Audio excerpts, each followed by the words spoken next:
Because I didn't want to get one Real Talk mug out and then not have the other Real Talk mug out and be like, one of us has been fired out of a cannon. into the sun. Could we do that? I don't know. We can. It's the 21st century. We can do anything we want. Elon, I reckon Elon's got a pod that would survive the sun. Yeah, he would. Yeah. He's got a cybernetic sun. I think he could. No, I'm pretty sure his son is Do you reckon his son human. is all organic? I mean, he squeezed it out of his wife's vagina. So. Yeah, that will do it. Welcome to Real Talk Podcast, episode 101. We are at 101. Yeah. Oh my god. This is Podcast 101. Podcasting 101. Don't start on the subject of firing your business partner into the sun and squeezing children out of Elon Musk's wife's vagina. Yes. On with the show. On with the show.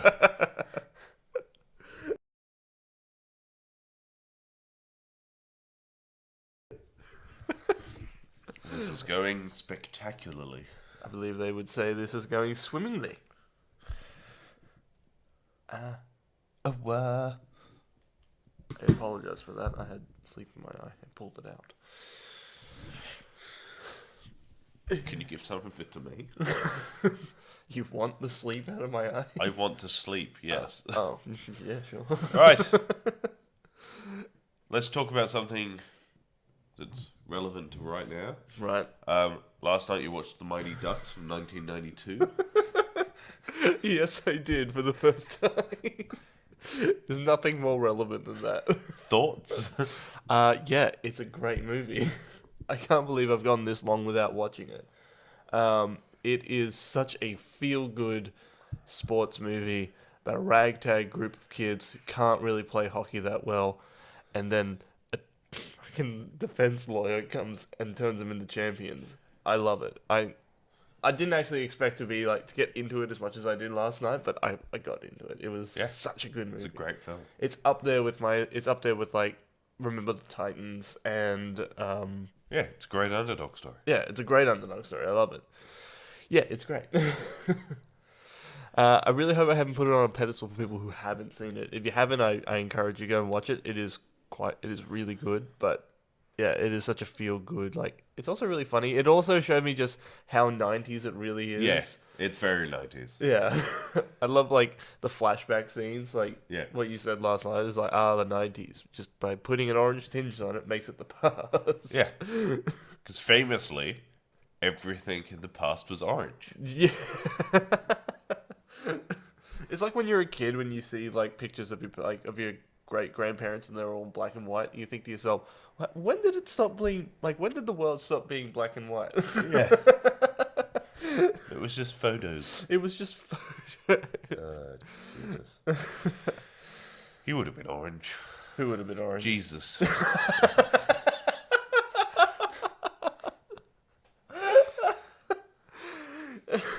I was about to say something that's really controversial. Carry on. Okay, yeah, I think I'm not going down that road. Nah, but Mighty Ducks was great. I love the Mighty Ducks. But you're watching the TV show. I am watching the TV show. It's called The Mighty Ducks Game Changers. Yeah. And I'm thoroughly enjoying it. Yeah? Yeah, no, it is a direct continuation, like 24 years later. So like it follows the same, like obviously our timeline. Mm-hmm. So instead of trying to sort of reboot it and pick up where they left off, they've just picked it up now. Yeah. Uh, Because there's two other movies after the first one. Does it follow? Is it the same? Is it the same group of kids in the next two movies, or I is it think different? it is. It is. Yeah, they get sort of older. Okay. And then obviously Emilio Estevez's Gordon Bombay is through it all. Okay. And he's in the Mighty Ducks TV show, like as like a mainstay character. Okay. He's like down and out now. Yeah. And then like this ragtag group of kids come in. It's weird.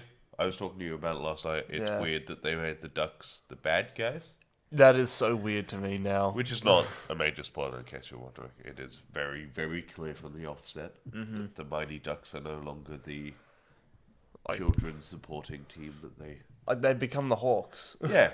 Like if you've seen the first one, the Hawks, who are like all about winning and all that shit. They're bad. The Ducks become that. Yeah, the And Hawks. it's actually like if you're a fan of the franchise, it was a real shock. It's so weird. Like I only just became I want to say like a true fan of the Mighty Ducks now that I've seen the first movie, and it's so weird to think that now the Ducks have become the new Hawks, and that I can't see it like that. I just can't. It was honestly, it's like to put it into comic book terms, it kind of felt like the Captain America issue Yeah, where he says he beats the shit out of that guy and he goes Hail Hydra, yeah. and it was kind of like you can't do that. You can't make Captain America. That's not how this works. Yeah, but I do like that. I do like that.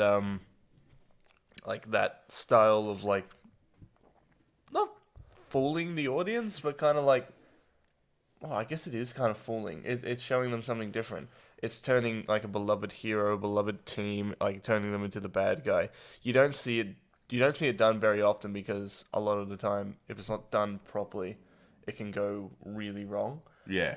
And if it's not if it's not done with the utmost care, you can piss off all of your fan base. Oh, 100%. Because Marvel, they did like nod at it in like what was it, Endgame in the elevator. when he's trying to get Loki's scepter. Yeah. And he. Hail Hydra. This is exactly what I was trying to avoid, by the way, but carry on. Yeah, but like they nodded at it, and that's all you really need. I don't think they could have really. I don't think they probably would have kept a lot of their Captain America fan base if they made a Captain America like as like No, probably. as Hydra. And I assume at the end of this series that, well, one, I assume they will lose the state final instead of winning it like they do in the movie. Mm-hmm. Purely because I would be surprised if they're not aiming for a couple of seasons here. Oh, for the Mighty Ducks. The Mighty Ducks. Yeah. So they'll probably lose. I assume at some point they will become the Mighty Ducks. Or the true Ducks, like the true Mighty Because Ducks. the TV show is called The Mighty Ducks. Or what if they've become like? Because what are they called now? They're called like the Don't Bothers. Yeah. Yeah, I love that name. It's a great name. Yeah. So it's like, I assume that they will become the Ducks. Yeah. The new Ducks. Or like call themselves the Mightiest Ducks or something like that. Yeah, maybe. Something like that. Something like that. But Well, like, it's... I want to see the Mighty Ducks be good guys again. Well, yeah, it's just a bit weird to have a TV show named after the villain of the TV show. Yeah. I don't know. I wonder how long they were sitting in the writing room going like, do we do this? Like, can we pull this off? Like, you got to have faith in your writing team. You got to have faith in like everybody else on set. But holy crap, like to turn the Mighty Ducks, like a beloved household, like ragtag group of like underdogs, like the like average Joes. It'd be like turning like if they made a sequel to Dodgeball, which I fucking hope they don't. I do. You'd want to see a sequel to Dodgeball? I'd watch a sequel to Dodgeball. I mean, I'd watch it too, but like they shouldn't do it. But like, Hear me out. okay, Rob Schneider. yeah, right, I'm in. You son of a bitch, I'm in. But like, it'd be like making Average Joe's the new Globo Gym, and then making another team. Like, Yeah. I don't think in that kind of respect, like, I don't think it would work in that movie. I think they would have to find another gym to kind of rival them. Yeah, 100%. Because- it wouldn't work that way. Because Average Joe's is just, like, even in its name, like, they are just average people. They're Average Joe's. Do you know what it is like? It would be like if they made a Rocky movie where Rocky was the evil dick. Yeah. Like if it just showed up and he was an asshole now, Yeah. and he was the one who was like just. I wonder if they ever played around with that idea. I would be surprised if they didn't. Yeah, because like Creed, I don't know, like Creed could have taken that turn of being like, oh god, maybe it's like Apollo Creed's son who hates Rocky, and then like Rocky has like his kid or something like that go up against Creed and all this kind of shit. But I do like how it actually turned out. But Yeah. that would have actually been really interesting to see Rocky. Again, it's one of those things that like you gotta have, like you gotta really take into account is like if we fuck this up, we're losing all of our fan base. Yeah, like playing with a long-standing franchise is a Yeah, it's hard to do at the best of times. yeah.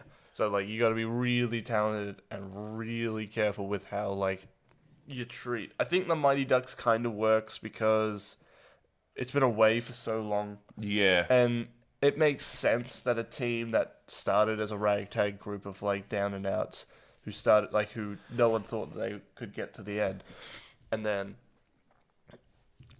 obviously after like if it's following like our proper timeline now, yeah, like how many years ago did it come out? It came out like 20 something. 20 something years ago. It would make sense if that team changed, like if it changed to a powerhouse of a team, like if they Yeah, had a well, whole that's sort of stadium. the thing they were saying. It's like they start off as a ragtag group of people, but now because they obviously they win and they win and they win and they win, they become the popular like team to go to, and then they become this sort of undefeated Yeah. powerhouse team. Yeah, they become the new Hawks, and Yeah, I, I that kind of makes sense to me. Like oh yeah, it makes sense. yeah, 100%.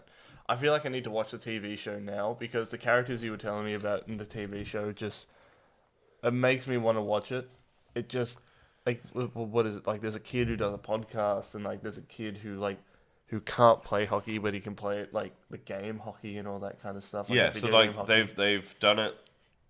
They're the same kind of sort of outcast kids, Yeah. but they are like the modern day versions. Okay. That makes sense. Yeah, I get what you mean. But yeah, it oh god, it sounds awesome. And if it's anything like the original Mighty Ducks and Emilio Estevez is in it as a long-standing character. Yeah, he's the main returning character. Yeah. Without spoiling anything, he Yeah. like shows up. He's like kind of grumpy and he doesn't like hockey. Yeah. I kind of get that. And then they sort of explain it as they go on, like why he is like this now, Mm. not. And it is a good reason. Yeah. I was kind of concerned it was just going to be like, I got injured or, yeah. That's another thing too with these sports TV, like sports shows, movies and shit. Like, it does seem to follow a formula, if you will, where like you got the ragtag team, you got the coach who doesn't want to be there or like was Yeah. a big shot or like all this kind of stuff, and then he got injured in the past, and like it's a good storyline, like it's a good formula, it works, but we've seen it all a million times. Yeah. At what point do you kind of go like, oh fuck? Like I feel like the first movie that kind of broke the mold with that was probably I Remember the Titans, because that was a really that was a movie with high stakes. Yeah. Like he wasn't. It's also a true story. It's also a true story. So I And guess there's your difference maker is that it's like that one's kind of true. they can't have the coach not want to be there because the guy wanted to be there. Yeah. And like I also that's another movie too. Like if you haven't seen I like Remember the Titans, I highly recommend it because it is a tearjerker.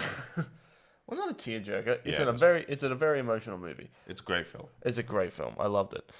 Oh, I'm just trying, yeah, but that's what I mean. Like these sports movies, like they kind of follow their own formula, and it's a formula that works. But every movie does that. Like regardless, 100%. of sports movie to horror movie to comedies, they all follow the same. They all, kind of. and then most superhero movies and fantasy movies follow I can't remember the name of it, but there's like a story circle.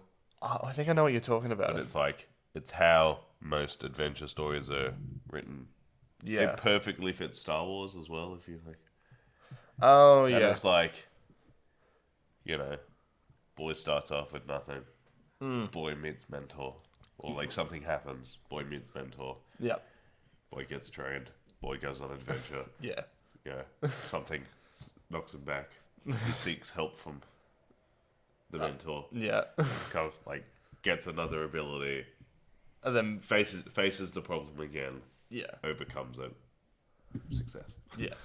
So like I know what you're talking about because I think I learnt about it when I was in school, but for the life of me, I can't remember what it was called. But you're right. Every fantasy and like fantasy, like superhero movies, they all kind of follow that kind of formula as well. And again, it works. Like the formula works, so like keep doing it. But like if you keep using the formula and keep making movies that are exactly the same, everyone's going to get bored with it. Yeah. And you know, and I'm not shitting on like. Have you ever watched a midday movie? Like those midday movies that always come on at like what like that come on at midday on like 7 o'clock, like on channel 7 or 9 and shit. I like when I used to work out at the airport. I used to like because they used to show up on the like on the TVs all the time. They are good examples of people who are starting out in the industry. Yeah. Like if you could get a job if you're a young up and coming director, and if you can snag a midday movie as your first one and make it good, you're gonna go far because there are a lot of midday movies that kind of make you go like, what the fuck is this? Yeah. And like, Mum loves them, and I don't know why. They are numbing. They suck. Like there are like the Christmas midday movies that come in January that doesn't make any sense. Yeah. And they all follow the same plot, but like there's no deviation to it. It's like the directors who make those movies are too afraid to go beyond. It's like the studios that write these movies give them to a director and just say, you cannot go past these lines. You have to make it how we tell you to. Make this. Make this now. Yeah. It's It's ridiculous, but yeah. But like, I mean, but they are good examples of movies that follow the formula to the letter. Like follow it to the T. And they're good stepping stones for young directors and like for people just starting out in the industry. Again, not shitting on like midday movie makers, but it's a good stepping stone for people who want to get into it if you can. For people who want to make real movies. For the people yeah. I mean, if you make a movie and if it gets bought by Channel 7, 9 times out of 10 they buy it and then it gets put into their archive. They never touch it. Which is a bit shit. Right? It is a bit shit because that's what happens to a lot of like TV shows and a lot of movies that come out in this country. They get bought and then they get put into an archive and they never get released. Yeah. Yeah. So it's a bit of a shame, but that's just how it happens. We have a backlog. We probably have a backlog of like movies, TV shows, maybe even games that, well, probably not games because game companies are their own entity in this country. Yeah. But like, we probably have backlog of like maybe decades worth of like movies and content for TV, like for TV channels and like online content and shit that big companies just have their hands on. And I think after a certain amount of years, they can give them up. Yeah. I think it's like after 10 years, they were allowed to sell them. Like they're allowed to I think they can sell them off or they can give them back if they don't use them. But yeah, besides that, they just buy the shit and they put them in an archive. It's because they don't care. Pretty much. Because they're assholes. I mean, I don't like Channel 7. I don't like the media company in this country anyway. What? Why not? What? Is it because they're massively corrupt and they're all a bunch of cunts? Yeah. Can we say that word? Yeah. No, fuck it. So why not? It's not the first time I've uttered it on the podcast. Yeah. Right. All right. We've had our rant. Back to the show notes. Back to the show notes. The Venom 2 trailer, Let There Be Carnage, came out last night. We actually paused the Mighty Ducks to watch it. We did. It was good. It looked so funny. It was. And it just looked fucking great. I thought it was a skit. Like, I thought, like, the beginning of it was just a skit. Like, yeah, that was the thing. I didn't tell you what it was. Yeah. I just started playing it. I thought it was a short, honestly. Like, I thought it was like a Venom short. I wasn't expecting a Carnage trailer last night. I got so, like, our faces. Yeah, we sort of dropped out of nowhere. We were so excited for it. Also, I think IGN knew it was coming. They already had, like, breakdown teaser trailers for it. Did they? Yeah. Not even an hour after it was done. They must have received it first. Must have, yeah. Jerks. Yeah. They don't deserve it. Oh, it doesn't matter. Yeah. No, so it opens on like Eddie Brock and Venom making breakfast. Or Yeah. like Venom making breakfast while Eddie Brock looks very depressed and hungover. Mm. I mean, like there must be perks to having like Symbiote a in you. symbiote like in you just who wants to I mean, like, granted, like, he was making breakfast, but he was making like waffles, chocolate, and Eggs and eggs, bacon. and shit. He just threw it on the table. Yum. Yummy. Uh, yeah, it looks like they're definitely leaning into the buddy cop ish style. Mm. I wonder if that's what it's going to be like, if it's going to be a buddy cop style, like, investigation movie, because they're going after, what's his name? Carnage. No, like the guy who control, like, I want to say the guy who, like, Carnage controls, because that's what these symbiotes do. They don't. I want to say, like, Cassius. Yeah, it's something. It's a C. But yeah, I want to say the guy that Carnage controls, because that's what these symbiotes do, or at least they. I don't know. Like, from in the comics, like, Carnage and the guy that wears Carnage, they are Where's Carnage? like. He's in jail. No, but like the guy who is controlled by Carnage, they're pretty much the same. Or it helps that Cletus Cassidy. Cletus Cassidy, yeah, he is a psychopath. Oh no, he's a murderer. He's a serial killer. He's a serial killer. So that's always fun. It's always good to give a symbiote to a serial killer. I wonder. So, like, the trailer looked so cool. It looked so gory. I honestly, like, when I was watching it, I got a little bit of like horror movie vibes from it. I don't know about you. Yeah, look, it looks very. It's gonna be a weird mix. I think it's gonna be a little bit comedy, a little bit superhero movie, a little bit horror movie, a little bit like monster movie. So I was wondering if, like, because these aren't the same people that it's not cinematic universe, it's not Marvel cinematic no, universe. it's Sony. It's Sony. So I was thinking, and like, so is what's it called? Morbius. Morbius is Sony too, or is that Marvel? I actually don't know. I'm gonna go out on a limb and say that it's Sony, but if if it is, I wonder if there's gonna be like a little like crossover. If there's gonna be like a little universe crossover and shit, or if we're going to see because we're in because if it's Sony, we're in the same universe as Tobey Maguire's Spider-Man. Yes. So we might actually hear a little bit, and this is like, I don't know any of this. This is just speculation. I just want to put that out there. We might hear a little bit about like Tobey Maguire's Spider-Man, like why he's not around, why he's not helping and shit. Like, granted, he's in New York City, Brock is in San Francisco, Yeah. so like it's kind of like the Gotham and Metropolis kind of like stick to your turf kind of thing. Yeah. But like I get what you mean. word travels fast. Like, you kind of want to know, like, what happened to Spider-Man? Like, why isn't he helping and all this kind of stuff? Like, It's a weird one because it's like it's the whole fucking problem with Sony and Marvel at the moment, where they are not getting along. no, they're not. They are not playing nice. So it's like, is even that going to be too much for Marvel to just go, no, you're not doing it? I don't know. Like, Marvel is a powerhouse, but I don't think that, like, from what we've seen, they are a true service to the fans. Like, they for want the to keep MCU, like though. for the MCU. Like, it's really easy to give the fans what they want when the They- resulting cash will be put directly in your pocket. Fair.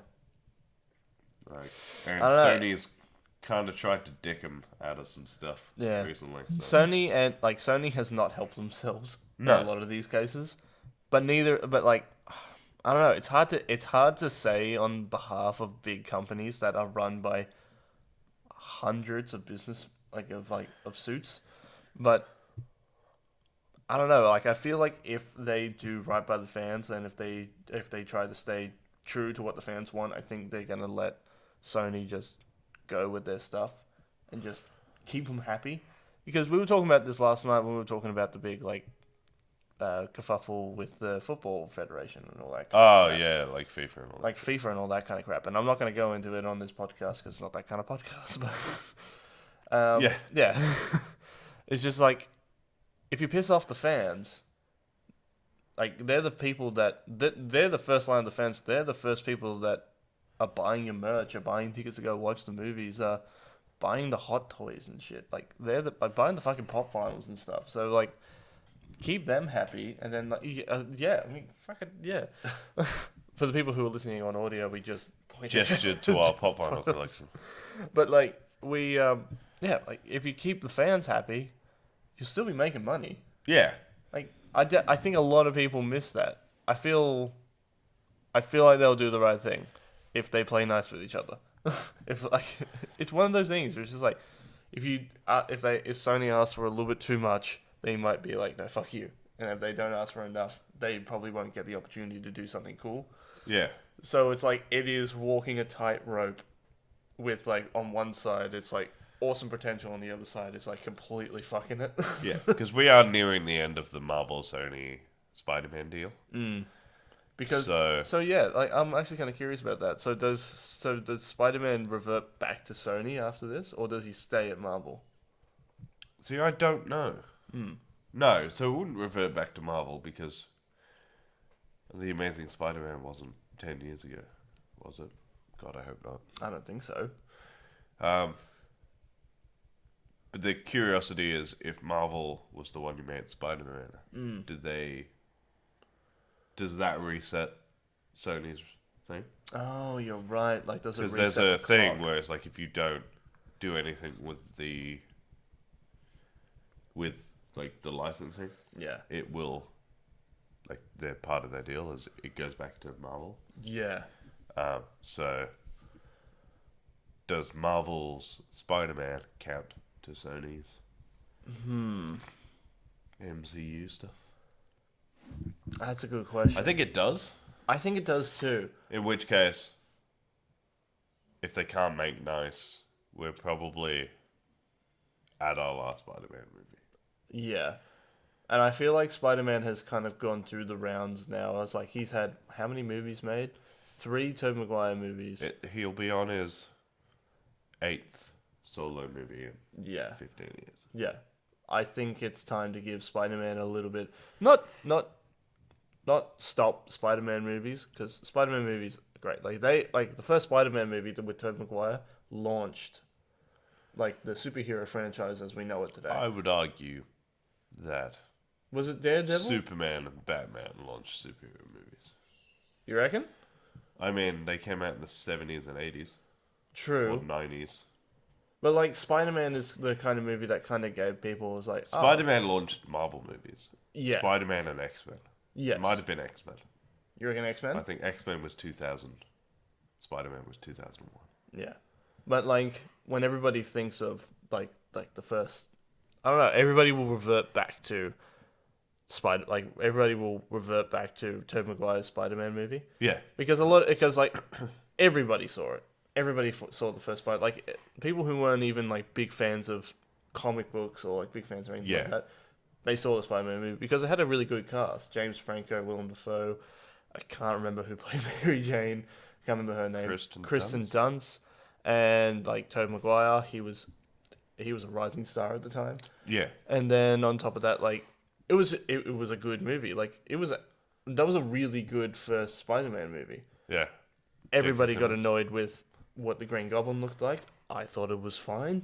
I thought it was fine. Because it made sense. Like, I wasn't expecting, like, a purple hat and a face mask, but, like, you know, you get what you're given. Like, we're not there, like, we weren't there yet. we weren't even expecting this movie to work. Yeah, well, that's true. So, like... It's like everyone just goes like, oh, he looked like a Power Ranger. It's like, we weren't even thinking this movie was going to work. Get off our back. Yeah, pretty much. The whole thing was a risk. Yeah. But that's what I mean. It's just like, they're walking that, like, obviously, like, the tightrope wasn't really up at that point, but they were walking on the side of potential. Yeah.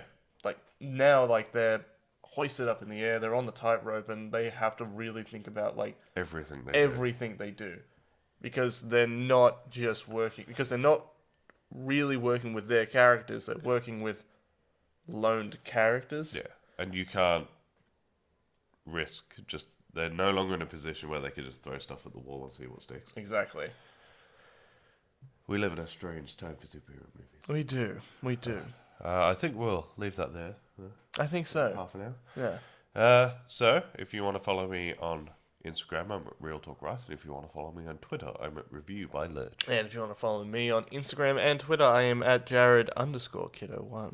Nailed it, first try. Yes. If you want to follow Real Talk, we are all everywhere at Real Talk Pop Culture Discussions. We are on Twitter, Real_Pop, and we are on Twitch at twitch.tv/Real Talk Plays. Yes. As always, guys, keep it real. And stay sexy. Bye. Bye. Woo!